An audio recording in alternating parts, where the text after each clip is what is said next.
ચલો તો હવે નેક્સ્ટ ટોપિક એના પછીનો જે છે કોષ દિવાલ પછી હવે આપણે એમાં આગળ વધીએ અંતઃપટલ તંત્ર બરાબર તો અંતઃપટલમય તંત્ર વિશે હવે એમાં આપણે ચર્ચા કરીએ અંતઃપટલમય તંત્ર જો આગળ આપણે એવી ચર્ચા કરી ચૂક્યા છીએ આમ તો સામાન્ય તમે બધા જાણો છો કે દરેક અંગિકાનું રચના અને કાર્ય બધાનું જુદું હોય આપણે ખબર છે ભાઈ કે કણાભ સૂત્ર હોય તો એ શ્વસન સાથે સંકળાયેલી છે હરિત કણ હોય તો પ્રકાશ સંશ્લેષણ સાથે સંકળાયેલી છે રિબોઝોમ્સ હોય તો પ્રોટીન સંશ્લેષણ સાથે સંકળાયેલી છે ગોલ્ગી કાય હોય તો લિપિડ અને પ્રોટીનના સંશ્લેષણ સાથે સંકળાયેલી છે ગોલ્ગી લિપિડ અને ગોલ્ગી પ્રોટીન કહેવાય છે તો એવી રીતે અંતઃકોષ રસજાળ હોય તો એ પણ અલગ અલગ પ્રકારની જે કોઈ પણ કાર્ય સાથે સંકળાયેલી હોય લાઇસોસોમ્સ હોય તો એ એક વિઘટનાત્મક અંગિકા તરીકે સંકળાયેલી છે રાજધાની છે તો એની અંદર બધા જે કોઈ પણ ઘટકોનો ને એમાં સંગ્રહ કરવા માટે એ કાર્ય કરતી હોય છે તો એનો અર્થ શું છે ભાઈ કે દરેક અંગિકાની રચના અને એના કાર્ય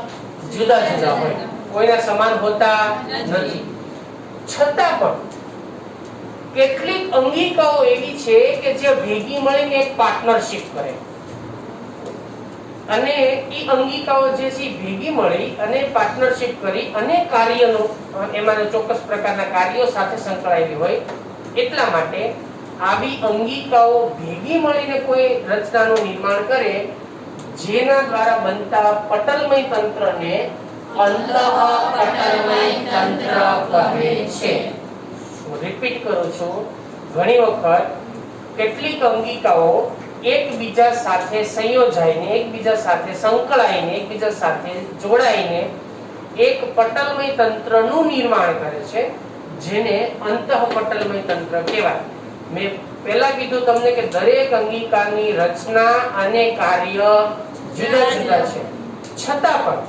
કેટલીક એવી અંગિકા કે જે એકબીજા સાથે સંયોજાય છે જોડાય છે કોના આધારે જોડાય તો કે કાર્યની બાબતના આધારે જોડાય રચના તો બધાની જુદી છે પણ એના કાર્ય એકબીજાના સમાન છે એકનું કાર્ય બીજા ઉપર આધારિત હોય બરાબર એટલે એની કાર્યની બાબતના આધારે એવી એક અંતઃપટલમય તંત્રનું નિર્માણ કરે છે અને જે તંત્રમાં ઘણી બધી અંગિકાઓ એકબીજાની સાથે સંયોજાય અને એના કાર્યો એકબીજા પર નિયંત્રિત થયેલા હોય એને અંતઃપટલમય તંત્ર કહેવાય તો અંતઃપટલમય તંત્રનો અર્થ સામાન્ય રીતે આપણે એવું લઈ શકાય કે આ એક ટીમ વર્ક છે અંતઃપટલમય તંત્રમાં એક જેમ કે આપણે ઉદાહરણ તરીકે ખેતીની એક સામાન્ય ઉદાહરણ લઈએ કોઈ પણ વ્યક્તિ બજારમાંથી અનાજ કે કઠોળ ખરીદવા જાય તો એ ખરીદ છે કોની પાસેથી ભાઈ વેપારી પાસેથી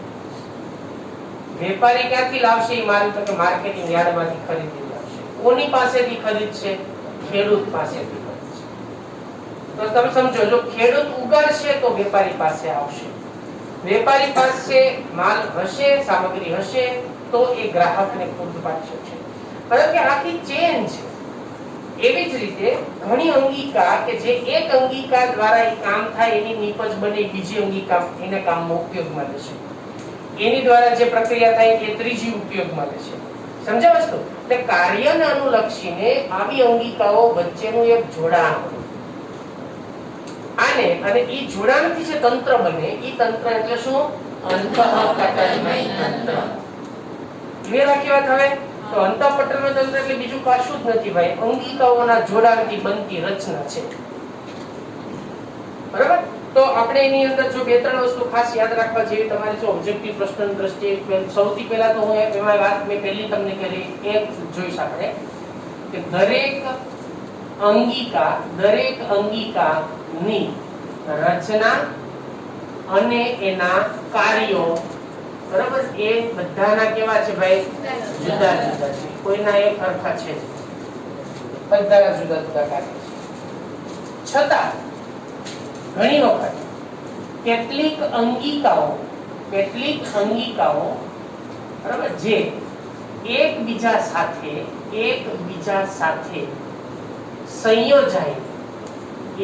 સાથે સંયોજાઈને એક વિશિષ્ટ પ્રકારના સંકુલનું નિર્માણ કરે છે.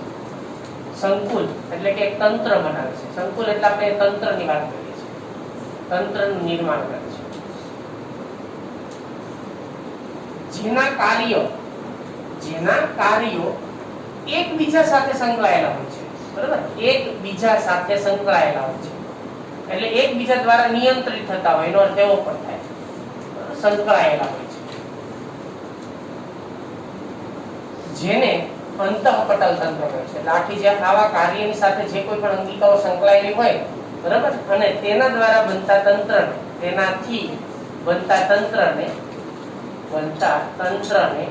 અંતઃપટલ તંત્ર કહે છે. અંતઃપટલ તંત્ર કહે છે.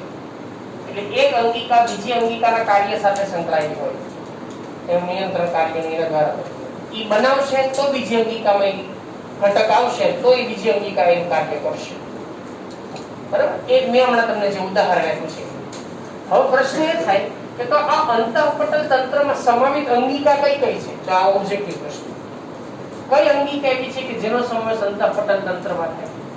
તો અંતઃપટલ તંત્રમાં સંકળાયેલી અંગિકા. બરાબર, સંકળાયેલ અંગિકા.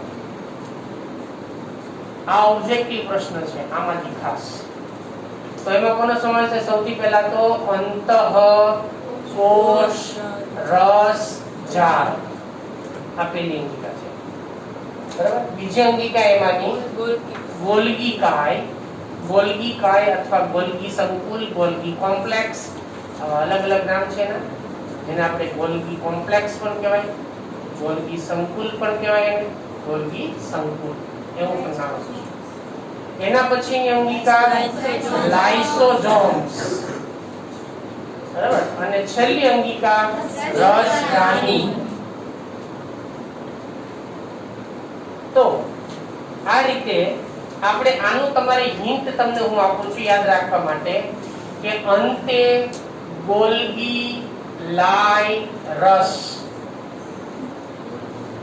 સમજી ગયા? અંતે ગોલ્ગી લાય રસ. તો પીને જલસા કરી, રસ લાવ્યો તો પી નાખીએ. એટલે આ હિન્ટ છે યાદ રાખવા માટે. અંતે ગોલ્ગી લાય રસ. આ બધી કઈ અંગિકા છે? પટલ અને કોની? અંતઃપટલ તંત્ર સાથે સંકળાયેલી છે. અને આમ પણ આપણે બધા જાણીએ કે આ પટલની અંગિકા છે. બરાબર ને, આપણે ઓલરેડી વાત કરી ચૂક્યા છે. હવે બીજો પ્રશ્ન, કઈ અંગિકા એની સાથે સંકળાયેલ નથી? બરાબર, તો એમાં અંતઃપટલ તંત્ર સાથે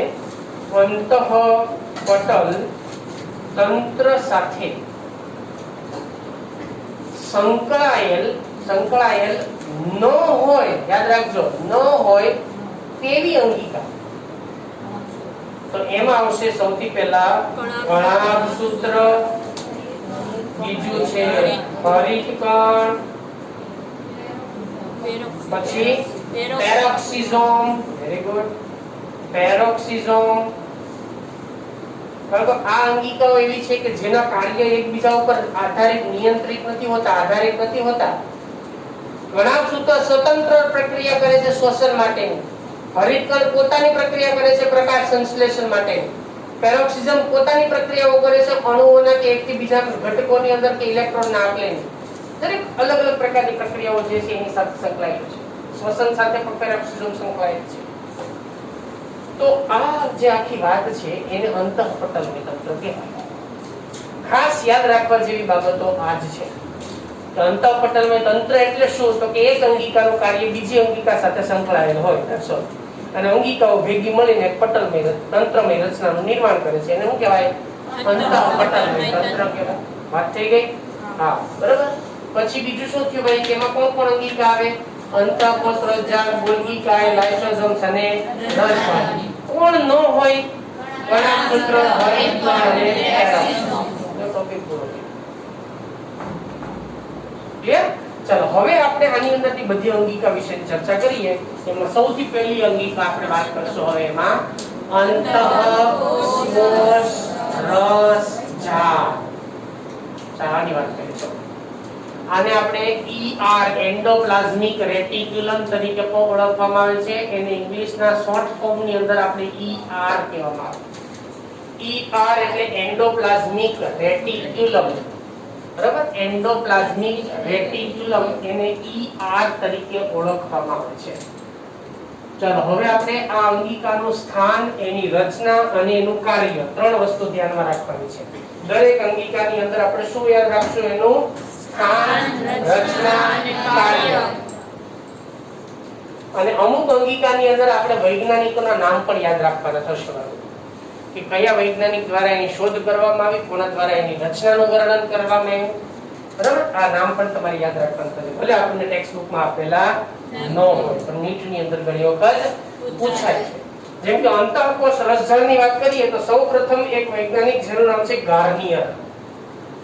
આપેલા શેમ્પુ કે સાબુ કંપનીની વાત નથી કરતા હો, બરાબર? તો આ એક વૈજ્ઞાનિકનું નામ છે, એનું નામ છે ગાર્નિયર. તો સૌપ્રથમ અંતઃકોષ રસજાળ વિશેની માહિતી જો કોઈ આપી હોય ને, ટૂંકમાં શોધ કોઈ કરી હોય ને, તો છે ગાર્નિયર નામના વૈજ્ઞાનિક. સૌપ્રથમ એની જે શોધ છે એ કોણે કરી છે ભાઈ? ગાર્નિયર. તો ગાર્નિયર નામના જે વૈજ્ઞાનિક છે, જો કંપનીના ઉપરથી યાદ રાખવાનું છે એટલે ઝડપથી રહી જશે પાછું. ગાર્નિયર, બરાબર? હવે ગાર્નિયરે એની શોધ કરી પણ એની રચના એ સમજાવી ન શક્યો કે ભાઈ કેવી રચના છે, કેવી રીતની ગોઠવણ છે, કોની સાથે જોડાયેલી છે, એના વિશેની માહિતી એની પાસે હતી નહીં, બરાબર? એને કીધું કે આ એક અંગિકા છે જે અહીંયા આપણને સામાન્ય રીતે વનસ્પતિ પ્રાણીના કોષ રસની અંદર જોવા મળતી હોય છે. એને નામ આપ્યું એન્ડોપ્લાઝમિક રેટિક્યુલમ, બરાબર? પણ એના વિશેની એક ડિટેલ સમજૂતી ન આપી શક્યો. પછીના બે વૈજ્ઞાનિક, બરાબર, જે 1952 ની અંદર એટલે ઇલેક્ટ્રોન માઇક્રોસ્કોપની શોધ થયા પછી, ઇલેક્ટ્રોન માઇક્રોસ્કોપ ક્યારે શોધાણો? 1950. તો આને આ બંને વૈજ્ઞાનિક, બરાબર, જેને 1952 ની અંદર એટલે ઇલેક્ટ્રોન માઇક્રોસ્કોપની શોધ થયા પછી, ઈ બે વૈજ્ઞાનિકનું નામ તમારે ખાસ યાદ રાખવાનું છે. એમાં છે પાર્ટર અને કાલમેન. પાર્ટર અને કાલમેન નામના વૈજ્ઞાનિક. કાલમેન. તો પાર્ટર અને કાલમેન આ બંને વૈજ્ઞાનિક જે છે એના દ્વારા એની રચના જે છે, બરાબર, એ રચનાના વિશેનું વર્ણન જે છે એ એને કર્યું અને એનું નામ પણ એના દ્વારા જ આપવામાં આવ્યું છે. આને એની રચનાનું વર્ણન અને નામકરણ, અને આને નામકરણ, બરાબર, એ આ બંને વૈજ્ઞાનિકો દ્વારા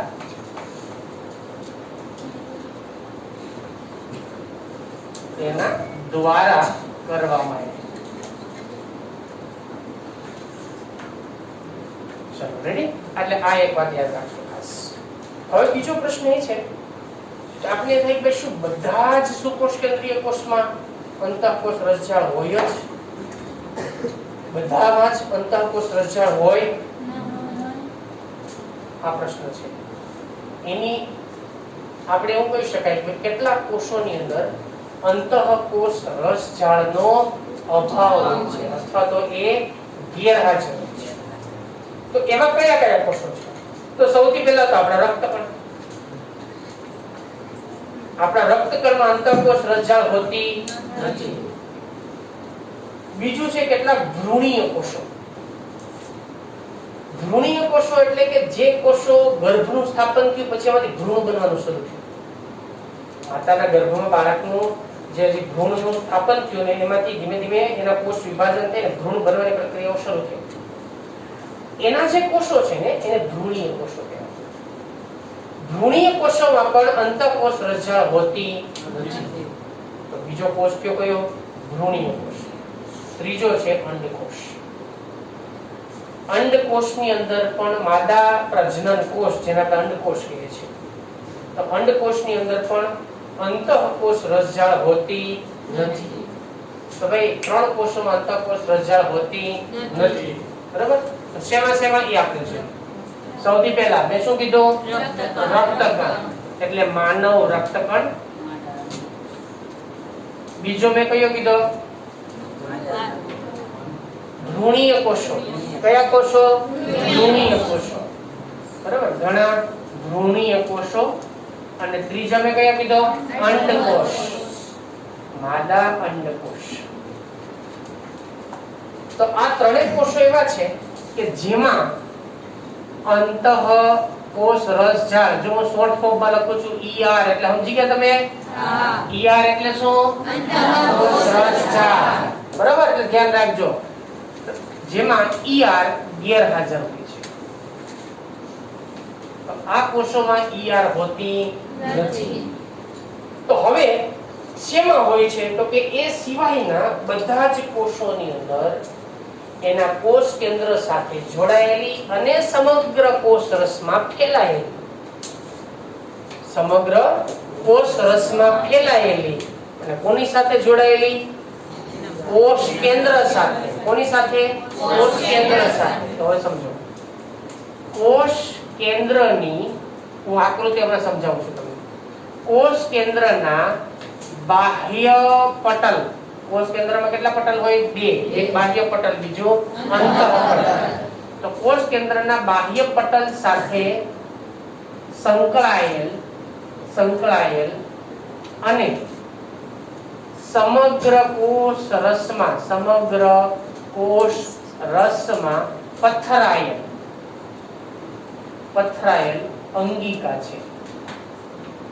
ચલો હવે આને આકૃતિ આપણે સમજીએ.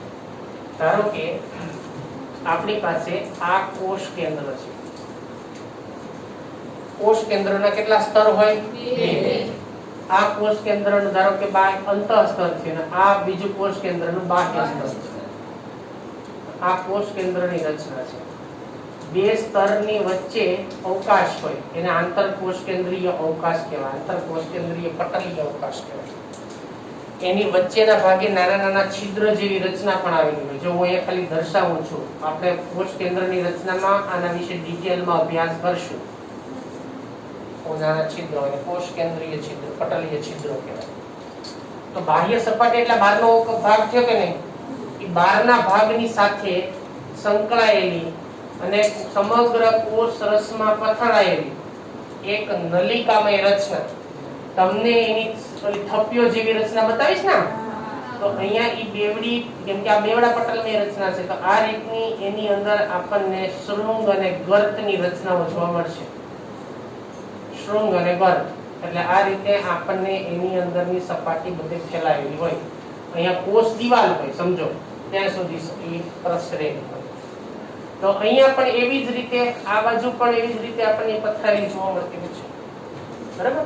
તો આ રીતે એની અંદરની જે આ કોષ દિવાલ સુધી વિસ્તરેલી છે. ધારો કે હું તમને આની એક સિમ્પલ રચના સમજાવું છું કે આ પ્રકારે એની બધા ફેલાયેલી. સમજી ગયા? હવે તમને ટેક્સ્ટ બુકમાં જે ડાયાગ્રામ આપી છે, બરાબર, એમાં તમે જોજો, તમને થોડોક સેક્શન બતાવેલો છે અને એકદમ આમ બેવડા પટલ વાળી અને આમ કેમ આપણે કે પાતળી જે કોથળીમય રચના હોય એવી તમને એમાં દર્શાવેલી છે. આપણે આ રીતે સિમ્પલ રીતે સમજે છે. એના બે પ્રકાર છે. એક ભાગ એવો છે એનો કે જેના ઉપર નાના નાના અણુઓ આવેલા હોય, આવા ઉપસેલા ભાગ હોય, એને રિબોસોમ્સ કહેવાય. અમુકની અંદર ઉપસેલો એવો ભાગ કોઈ હોતો નથી. એના આધારે એના બે પ્રકાર પડે. હું તમને હમણાં સમજાવું છું.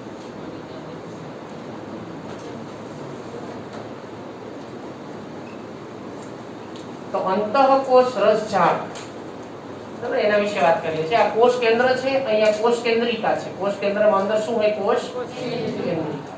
અને એમાં અંદરના ભાગે શું હોય? કોષ કેન્દ્ર રસ. આ રીતે રચના. હવે સૌથી પહેલા મેં તમને કીધું કે આ કોષ કેન્દ્રનું બાહ્ય પટલ છે. આ કયું પટલ છે? એનું બાહ્ય પટલ છે. બાહ્ય પટલ.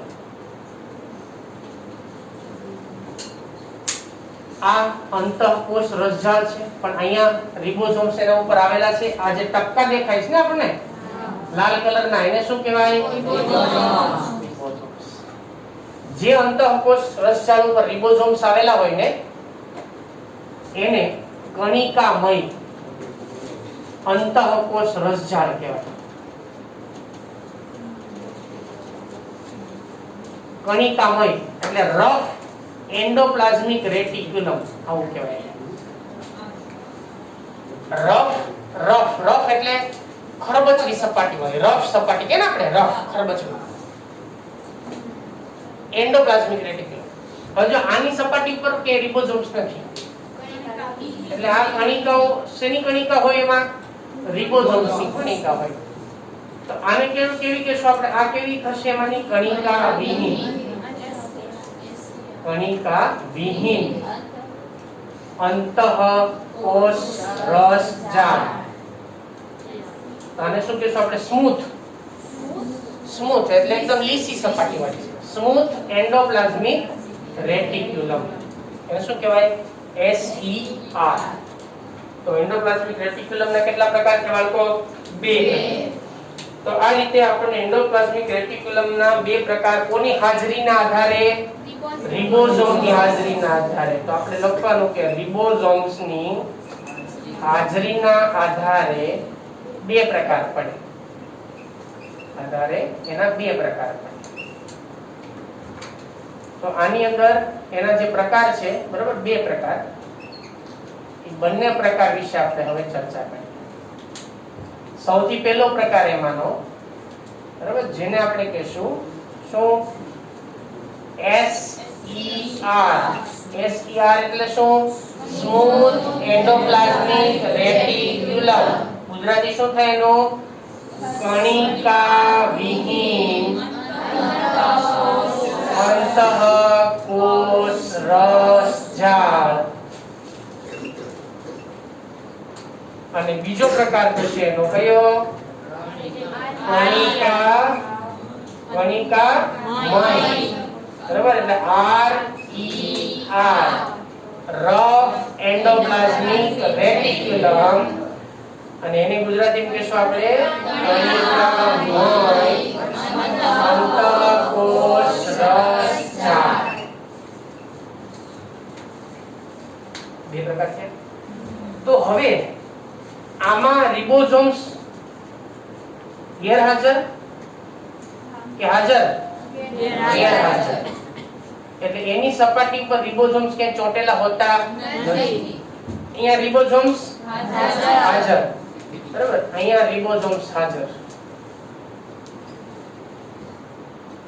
એટલે આ તો કોના જેવી રચના છે ભાઈ? કે તમે સિમ્પલ સમજો કે એક પટ્ટી હોય બરાબર, એ પટ્ટીની અંદર આપણે કંઈક સામાન્ય રીતે ખીલા ખૂંચાડી દીધા હોય, તો એ જે ખીલા કે ટાચણી કે આપણે જે કોઈ પણ ખૂંચાડીએ તો એના માથા તો બહારના ભાગે જ રહેવાના છે. તો એ તો આપણે સામાન્ય રીતે તમે એના ઉપર હાથ ફેરવશો સપાટી ખરબચડી જ લાગવાની છે ને. તો ખરબચડી સપાટી લાગશે બરાબર, એટલા માટે એને રફ કહેવાય. કોના કારણે? તો કે ખીલી ને એના કારણે. તો અહીંયા ખીલી તરીકે કોણ કામ કરે છે? રિબોઝોમ સપાટી ઉપર ચોટેલા હોય એટલે એની સપાટી જે છે રફ લાગે આપણને. આની ઉપર ચોટેલા હોતા નથી એટલે એની સપાટી સ્મૂથ લાગે છે. તો 2 પ્રકાર થઈ ગયા, એક SER બીજા RER. ચલો હવે આ બંનેના કાર્ય વિશેની વાત કરીએ. કણિકામય ઈ કોના સંશ્લેષણ સાથે સંકળાયેલી છે? એમાં કણિકામય એટલે શું હાજર છે? એમાં રિબોઝોમ. રિબોઝોમ્સ એટલે પ્રોટીનનું કારખાનું. મેં પહેલા કીધું રિબોઝોમ એટલે પ્રોટીન બનાવવાનું કારખાનું. તો એનો અર્થ એ થાય કે રિબોઝોમ્સ હાજર હોય તો એનું મુખ્ય કાર્ય શું થાય? પ્રોટીનનું સંશ્લેષણ. શું થાય એનું? પ્રોટીન સંશ્લેષણ. એટલે આનું કાર્ય થશે પ્રોટીન સંશ્લેષણ. આ એનું મુખ્ય કાર્ય છે. અને આનું કાર્ય થશે ત્યાં પ્રોટીન નહીં બને પણ ત્યાં લિપિડ બનશે.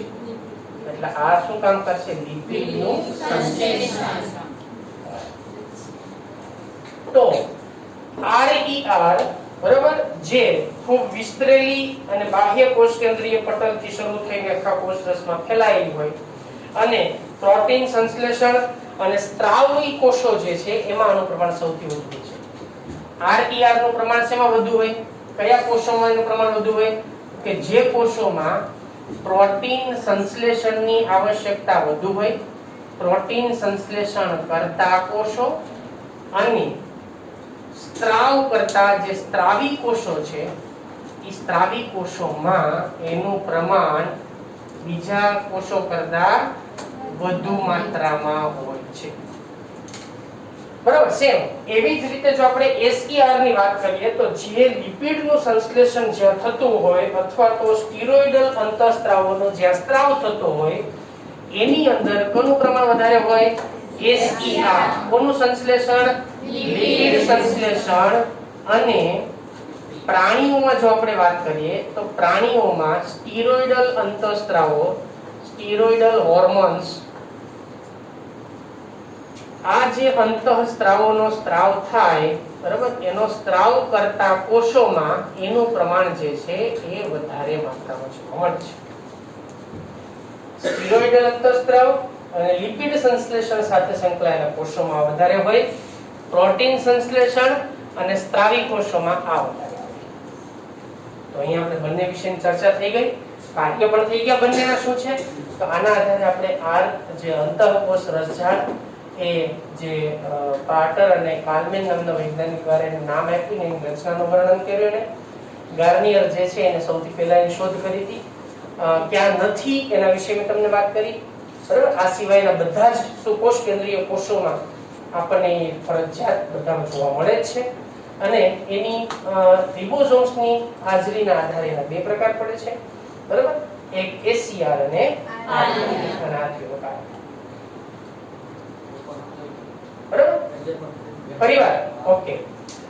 અંતઃકોષ રસઝાડ એની સૌપ્રથમ શોધ કોણે કરી છે?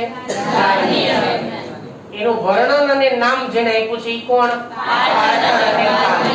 બધા જ કોષોમાં, બધા જ સુકોષ કેન્દ્રીય કોષોમાં અંતઃકોષ રસઝાડ હોય એવું જરૂરી નથી. શેમાં નથી?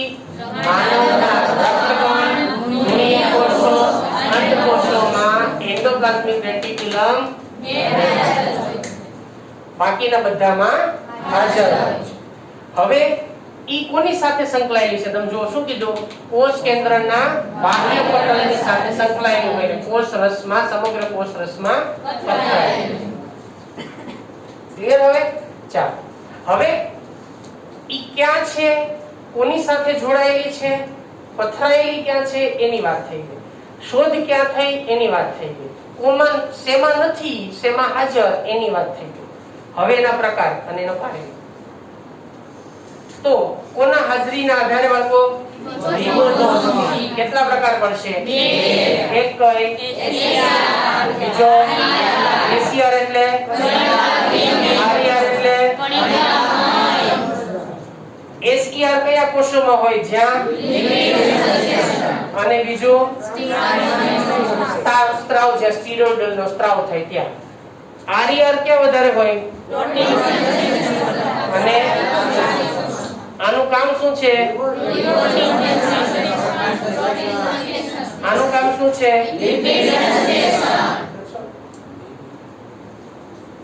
ઉતરી ગયો? લખી નાખો.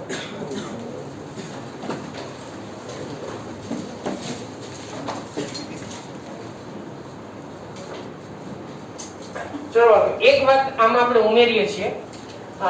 આની અંદરના રાસાયણિક બંધારણમાં શું હોય, મતલબ કે અંતઃકોષ રસઝાડનું જે બંધારણ છે ને, આ બંધારણ એમાં કયા કયા ઘટકો આવેલા છે એની વાત કરીએ. તો એના બંધારણીય ઘટકો આ નીટ માટે એકવાર એની અંદર પૂછાયેલો હતો એટલે આપણે એના વિશે વાત કરીએ. બંધારણીય ઘટકો કયા છે? તો બંધારણીય ઘટકોની અંદર એમાં આપણે લિપોપ્રોટીન આવેલા હોય છે. શું આવેલું હોય એમાં? લિપોપ્રોટીન, ફોસ્ફોલિપિડ, ફોસ્ફોલિપિડ. આ સિવાય કેટલાક ઉત્સેચકો પણ એમાં આવેલા હોય. શા માટે ઉત્સેચકો હોય એનું કારણ છે કે એને કઈ પ્રક્રિયા કરવાની છે? પ્રોટીન સંશ્લેષણ. બીજી કઈ પ્રક્રિયા? લિપિડ સંશ્લેષણ. એના માટે એને શોની જરૂર પડશે? ઉત્સેચકો. તો એના બંધારણની અંદર આપણને ઉત્સેચકો, ફોસ્ફોલિપિડ, લિપોપ્રોટીન અને અમુક પ્રમાણમાં કોલેસ્ટેરોલ પણ આવેલું હોય. કોલેસ્ટેરોલ. કોલેસ્ટેરોલ પણ શું છે? લિપિડ છે, બરાબર. કોલેસ્ટેરોલ. તો આના બંધારણમાં શું હોય? લિપોપ્રોટીન, ફોસ્ફોલિપિડ, કોલેસ્ટેરોલ અને ઉત્સેચકો હાજર હોય. આ એક ઉમેરવું છે. ઓકે.